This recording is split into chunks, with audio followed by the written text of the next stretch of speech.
sister mi. Ẹ ká sọ ìyá wa. Ó ga jù. Ẹ ṣeun. Ojú tó ń pa ó kó má ìwọ pósítà ni. Ǹjẹ́ lè bá mi dárúkọ yín fún àwọn olólùfẹ́ yín nílẹ̀? Morúkọ mi ni ìyáàfin Remilekun aya Adélabú, mo jẹ́ ọmọ bíbí ìlú Ìbàdàn. Òwe yẹn wọ́n pè mí ní Remi Chanter torí akéwì ni mi. Kí ló bá ìwé kíké gan dé gan náà?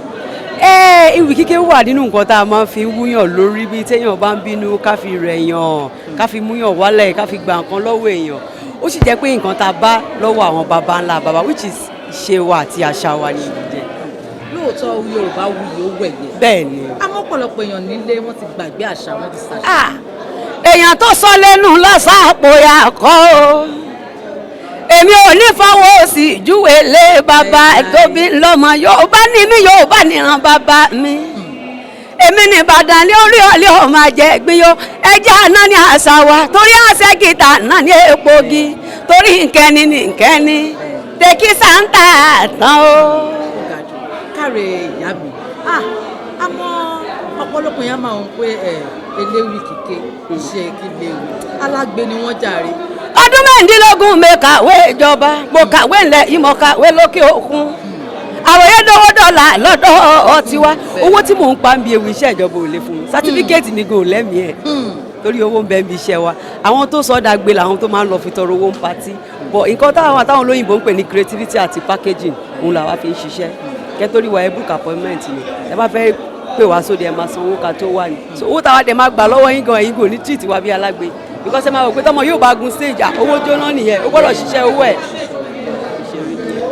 Àwọn òbí kan wá wà nílé tọmọ wọn yan iṣẹ́ ìláyò tọ́ni láìsẹ̀ àbí iṣẹ́ alágbe ni kò lè ṣe kí làmọ̀ràn yín fún mi. Iṣẹ́ orí ni ẹjọ́ ṣe o torí mo jí mo bọ ohun lẹ́nu mi ni bàbá fẹ́ kí n ṣiṣẹ́ ìjọba yàrá mi reléwé ṣùgbọ́n wọn ò mọ̀ pé sẹ́rí lórí dá mi mú mo lọ poli mo lọ yunifásitì mo ṣe masters padà náà ibi ewì mo bọ́ sí mo ti ṣiṣẹ́ nílé ìfowópamọ́ rí ṣùgbọ́n tí n bá tí ì ṣe kíní inú mi ò ní dùn kó ṣe torí owó mo ṣe ń ṣiṣẹ́ ìtorí ìdùnnú tí mò ń rí bẹ̀ orí mi dẹ̀ ń wú pé lẹ́yìn ìgbà tí mo bẹ̀rẹ̀ àmọ́yé ọ̀dọ́ ló ti dìde tó ti ṣiṣẹ́ wa yìí ẹ jọ̀ọ́ tọmọ yín bá ní ohùn ẹ jẹ́ kó ṣe é kò sí nǹkan tó dàbí inbuilt talent ẹ̀bùn ní Ọlọ́run ló fún ẹ jẹ́ òdò ẹ dákun ẹ jẹ́ kó ṣiṣẹ́ o.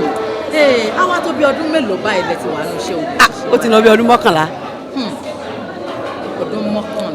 2010 mo bẹ̀rẹ̀ freestyle officially mo bẹ̀rẹ̀ in 2011 so 11 years plus. Àwọn àgbà ní ìrírí làgbà ohun gbogbo ìrírí làgbà ọ̀pọ̀ kí wá làwọn ìrírí yìí nínú iṣẹ́ tẹ̀yàn láàyè. Ìrírí pọ̀ lóríṣiríṣi torí pé mo jẹ́ obìnrin tó jẹ́ entertainer oríṣiríṣi là ń fojú rí ẹlòmíràn lòun ò bẹ̀sùn kó tó fún ẹ níṣẹ́ tó bá wù ẹ́ kó gbà ní.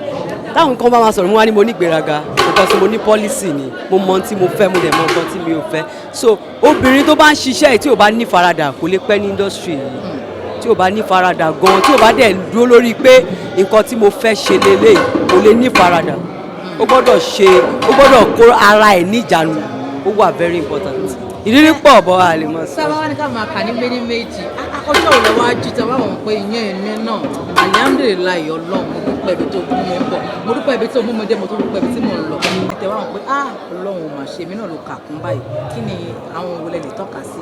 Mo ti gbé nǹkan rere ṣe lẹ́nu iṣẹ́ yìí mo ti kọ́lé mo ti rọkọ oríṣiríṣi iṣẹ́ yìí ti gbé mi lọ lóyìnbó mo ń lọ perform ní UK tó bá lọ fẹ́ ṣiṣẹ́ láàárọ̀ làwọn ẹ̀wá ti ra tíkẹ́ẹ̀tì mi mọ̀ lẹ́nu iṣẹ́ yìí náà ni àti láwọn tá à ń pín oúnjẹ fún oúnjẹ àwẹ̀ so nǹkan tí mo ti gbé ṣe lẹ́nu iṣẹ́ yìí pọ̀ kọ́lọ́n ti mọ dáwọ́ ẹ̀ dúró kó mọ lọ sókè inshallah. Ẹ wá bá mi káwọn olólùfẹ́ yín nílé jà. Mo kí ìyá kú jòkó ń bẹ̀ olóògbé mo kí ìyá ara ògbójò Májídé ní ọmọdé nù létè ìjìtèjì Bísí ológe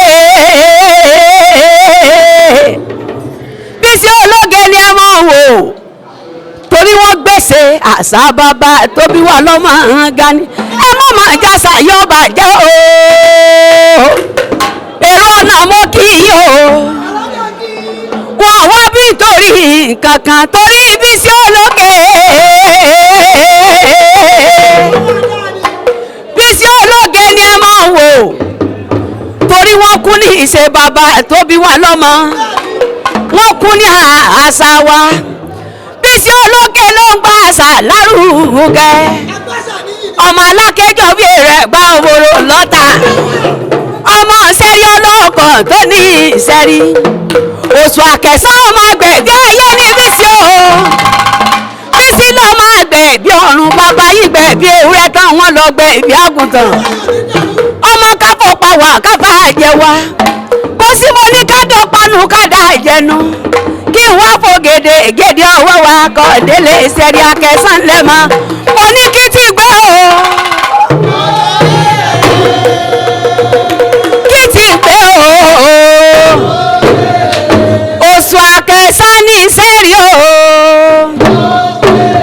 nítorí ibi tí mo wá pé irọ́ ni wọ́n pa àṣà yóò lè parun o irọ́ ni wọ́n pa àṣà yóò lè parun àtẹ́lẹwọ́ làbálà wọn mẹ́ni tọkọ irọ́ ni wọ́n pa àṣà yìí ò lè parun Yorùbá ò lè parun.